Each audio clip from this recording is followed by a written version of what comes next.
excited to talk to you because this means you're coming back. So we Finally. get another chance. Yeah, we're looking forward to it. Oh, that's great. Well, I know I've been seeing a lot about these performances with the orchestra previous. I'm like, oh my goodness, it's cool that you're finding all new ways to present these great songs. Yeah, it's fun. We typically do the string quartet in the spring and the fall, and then we'll put the rock band out, during the summer for a few weeks or a month. And then have keynotes and what. So it keeps it all fresh. It's just, and there's such amazing players. It's just every time I go out, I just am kind of in awe of watching them. So that makes it great. Yeah, well, not only are they fantastic players, they played with some amazing people Oh, I and know. probably had the best stories, right? Yeah, I mean, I, 3 in the morning, Pete Thorne will tell me Chris Cornell stories, and of course Sean, my bass player played with Mayer forever, and Randy's basically played with everybody. So yeah, everybody has, great stories, and everybody's kind of grateful to still be doing it, kind of Mhm. at our age to still be out there doing it. And as I said, I'm so lucky to have the A team, to do Yeah. these gigs, and we have a lot of fun. Oh, that's so cool. And of course now the current problem is that you keep coming up with more great music. So now the set list, how do you fit it all into one set list? We every year we add either a song, a Fight for Fighting song we haven't played before, or a cover or something to keep it kind of something fresh for people who come, may come a lot. We always want something new. But with the string quartet, we tend to pull out kind of more of the um should I say esoteric songs that have the deeper arrangements and Nobody, Devil in the Wishing Well.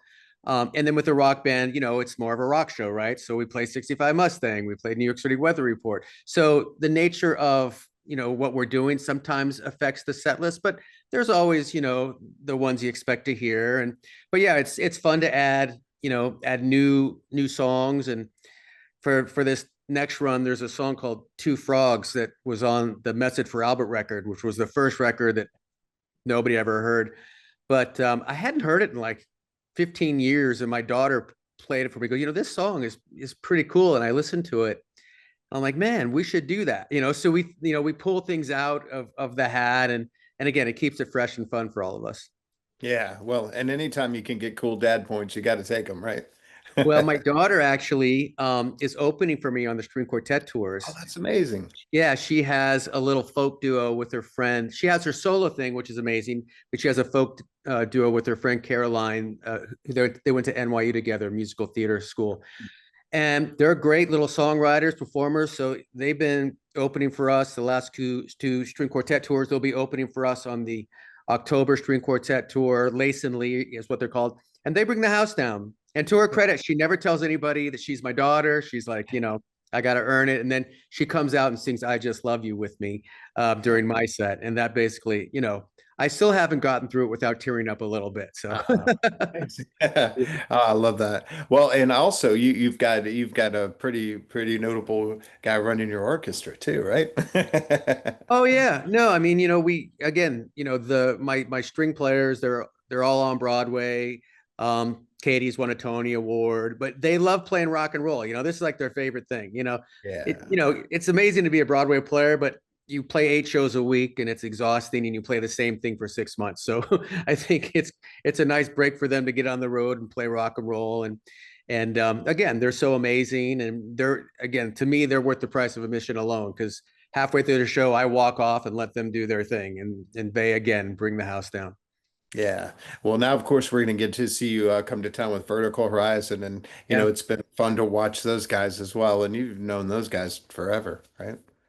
Actually, my first tour was with Vertical Horizon. I opened for them, and Matt, kind of the force behind Vertical Horizon, he gave me my first tour of a tour bus, and I was like like a kid in a candy store. And at the time, their bass player was Sean Hurley, who's now playing with me, and Hmm. so it's kind of a little Back to the Future thing. And of course, Matt has great songs. He also has a great love for our troops, like I do. So Yeah. we share that in common. So yeah, it should be really fun. I think for us, in a way, it's kind of closing the circle, and they have great songs, and it should be a fun double bill. Yeah, and I wanted to talk about that your philanthropic ethics, which are awesome. I mean, Okay. you're involved into a whole bunch of things that I think that people may not know about. Yeah, well, the kind of honor of my career has been performing for our soldiers and our troops and military families with the USO, with Gary Sinise and his foundation. Obviously, I've written many songs kind of talking about the sacrifice of our troops, Two Lights, No for an Unknown Soldier, Freedom Never Cries. So it's always been very important to me. And along with that, these songs, the nice thing about having songs like Superman in 100 Years, they can shine the spotlight on important causes. Certainly for me, my buddy Augie Nieto, ALS, has been a big part of my life. And then more recently, Superman, the new version for the hostages, to keep the light on the hostages. And so it's nice to have these songs that can, again, in my mind, shine the light where it belongs in this kind of crazy age that we live in. Yeah, absolutely. And then, of course, you probably see an uptick in Superman song again because we're in the year of a new Superman movie, right? Well, I kept waiting for the call from James Yeah, Gunn. I'm like, come on, dude. It's like you have like the human Superman. It's like, yeah, who wrote that song? But yeah, it's wild that the songs again still hear him in Home Depot, still hear him in the dentist chair. It's like it's pretty crazy, and to have the song still resonate in the culture, and I never could have imagined there'd be, I'd be writing an op-ed in the Wall Street Journal about Superman 25 years later, right? So it's pretty cool. yeah. It almost makes you think, you've checked so many things off the list. It's like, well, what's left on the list for you, right? A musical. Yes. That'd be great. Yeah, Put those Broadway guys back to work, right? well, I kind of came from musical theater. Stephen Schwartz, the iconic writer, is a good pal of mine, and we've written songs together. And 10 years ago, I was kind of in the weeds there doing something with some folks, and it never panned out. The things with those musicals, it really takes like 7 years if all goes well. So it's a big investment, but I think I write songs that can move a story. So there's still things, and so much, I do outside of music. Music's maybe half of what I do. So there's a lot of stuff going on, but that's why I love going on these tours, because it's just kind of reconnects me with my music, my soul. I always come back happier than when I left, and it's great to see the fans. And again, the camaraderie of being on a bus or in a sprinter with folks and going town to town, seeing, small town America, big town America. Dallas is very special now. My son lives in Dallas. Oh, great. We Yeah. opened a new facility for our family business in DeSoto. So, Hmm. so we're down there a lot, going to Terry Black's, every other day. Yes. As you should. Yeah, Heart Oh, Aid, that's whatever it is. But yeah. so DeSoto and Dallas has really become kind of the second home for the Ondrasik family. So we're really, thrilled about being able to do one of these shows there. Oh, that's good. Well, speaking of your kids, I know that now you're starting to see, well, you have for a bit, you've been seeing kids in the audience who look up to you and then they go, see, I want to write some good songs. So hard. So what do you Yeah. tell them? There's three things I kind of tell young songwriters. And of course, with technology, things have changed a lot in the internet, but I still think it comes down to, write a lot of songs. Um, don't just write three songs and say you're done. Write a lot of songs, record your songs so you can listen back to them, learn how to produce a song. You can do it on your laptop now. And then most importantly, which is the hardest thing, is play live. Yeah. Playing live is scary, but it'll tell you a lot about your songs and about where you are as a songwriter. And playing live is hard. It's hard to get gigs, but as I tell my daughter and her friends, it's like every time you play a show, you're going to learn something. You're going to get better. And people, as I also say, as soon as you walk on that stage, you've won. You may have a great show, you may have a terrible show, your voice may crack, but walking out there, you've won, and it gets easier every time. So performing live. I think it's, with AI and everything that's coming in our culture, there's two things that I don't think can be replaced. One is live sports, and one is Hmm. live music. So Yeah. I think live music will never go away, and that's why, again, I think it's an opportunity for singers and songwriters to either have a career or have something that's going to fulfill them their whole lives. Yeah. Hey, speaking of live sports, I think we touched on this before, but sometimes the answer changes. My co-host is Drew Pearson, caught the Hail Mary, went in the Hall of Fame. Yeah, yeah, yeah. We love asking people their Hail Mary moment, and sometimes, there's a few of those. So I'm curious to know what comes to mind right now about your Hail Mary moment, the moment in your life or career. You just, all right, here we go, and had to go for it. Well, there's being in LA and a Dodger fan, a Laker fan, um, Rams fan back in the day, there's a lot of things I could point to, UCLA, Mhm. Final Fours. But for me, kind of the moment I cried was when the LA Kings finally won the Stanley Cup. Yeah. I cried like a baby. I never thought we'd see it out here. The Kings have always kind of struggled. And in 2012, when they won that cup, it was kind of like, my sports life was fulfilled. And Yeah. of course, I've also had amazing experiences performing. I performed at Dodger Stadium for the Kings Ducks outdoor game, All-Star games, Monday Night Football, 10th anniversary of 9/11, at the Mhm. Meadowlands. So I've had just incredible life experiences performing at some of these events. And as a sports fan, again, I'm so grateful for that. But for me as a fan, it was the Kings 2012 winning the Stanley Cup. I love that. Well, part of you keeping going is that mindset. We talk about that on the show, the success mindset, whether or not you're feeling it or not, because us creative types, we're so hard on ourselves. So, Yeah. what do you tell yourself that kind of keeps you going always? A lot of things I think, especially as I get older, is basically keeping your mental wellness and your health together, Yeah. right? It may not sound like that really affects creativity, and sometimes your best work comes at dark times in your life. But you got to keep yourself healthy and rested, and I think a healthier kind of mind and body will have you on the long term make better art.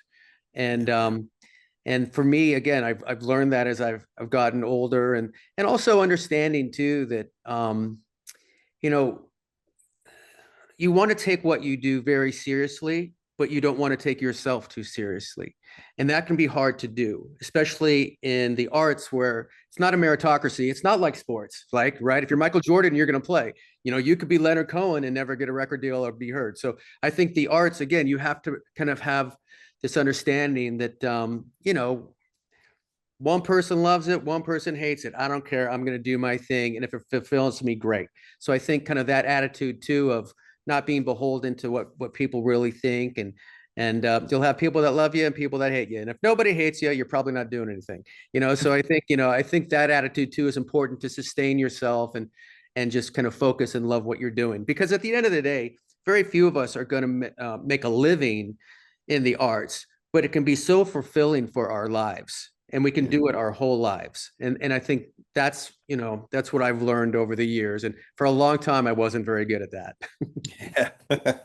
Well, of course, we can't wait to hear some more new music from you. I know you're always working on things. So, what do you have coming up next that we're going to hear? Yeah, I got a couple songs. The last few songs have kind of been about world events, and Yeah.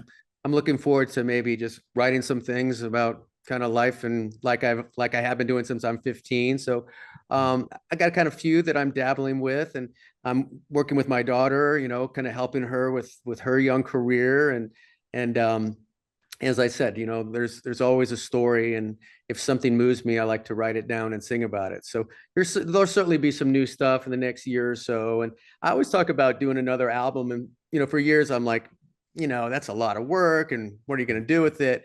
But I'm kind of re-energized to maybe do something like that, or a kind of musical or one-man show, or just something a little different that kind of gives me kind of an inspiration. Let me try something I've never done before, and of course, songs will be part of that. Yeah, well, because you never know where the inspiration will come from and what it'll lead you to next. I'm curious to know the first song that was kind of like the bug that bit you that made you kind of want to go down this path. Well, boy, again, my mom started me at the piano when I was 3 years old, right? So I was playing songs, and certainly back then it was like Godspell and Burt Bacharach and the Beatles. Book songbook was that thick, and but I think Billy Joel was my first concert. 15 years old, Fabulous Forum, Glass Houses tour. And I think, looking back on it, seeing that certainly kind of inspired me to like, I want to do that. I may be able to do that, but I want to do that. And so I think certainly that. And then, of course, the great singers, Steve Perry, Freddie Mercury. But I was lucky to know at a young age what my passion was. Yeah. So I didn't know if I was going to make it or whatever, but I knew what I wanted to do. And so I put all my kind of time and effort into that. But I'll never forget that, Billy Joel concert, and the guy's still doing it. The documentary is fantastic. And again, we try to continue the legacy of those legends, Billy Elton, Joni Mitchell, James Taylor, all the folks that I grew up on. Yeah. And now you're that guy to somebody else. So Yeah. how's that? No, it's wild. There's many people at the show singing 100 Years and Superman who were not born when I wrote them. And you know, it kind of like gives you perspective, but you love it. You love it that people are finding the songs and they have meaning 20, 25 years after you wrote them. I think that really is a testament to the icons, right? The people we still hear, the Beatles, Zeppelin, the Who, you go down the list um, of kind of those 70s songwriters when it was kind of the golden age that we still hear them, 50, 60 years later. I think that's a testament to those folks. And to have a couple songs that do that is, very humbling. Yeah, that's wonderful. Well, last thing, of course, you had mentioned some barbecue before. Is there anything else? And you got family here, but is there anything else when you come back to Texas that you just got to do? Because I mean, you've seen it all by now. Well, definitely, during the season, taking a Stars game. Stars got a Yeah. great team, made a nice run this year. I think surprised some people. So always taking a Stars game, possibly a Rangers game. Corey Seager, of course. We got a lot of great memories, Yes. Corey. So we're both happy with Corey Seager, the Ranger Hmm. fans and the Dodger fans. And of course, it's always fun to see a Cowboys game. I actually went to the Super Bowl in Dallas, when the Packers won Yeah. 15 years ago. So that's a lot of fun. So yeah, I love to take in the sports, take in the food, take in the people. Everybody's so friendly. And as I said, my son's never coming home. Yeah. He loves Dallas. He loves Texas. He loves hunting. He loves all things Texas. So I think our family is going to be, have a home base there for the next generation. Oh, that's great. Well, we're so looking forward to having you back here in town and to hear those great songs again. And thank you so much for writing them. And we're going to enjoy them all over again here coming up in the next couple of weeks. Paul, you're the man, man. If you come to the show, come say hi. I would love to. All right, sounds good. Thank you so much. All right, buddy. Take Hey, care. we'll see you soon. Bye bye. Bye.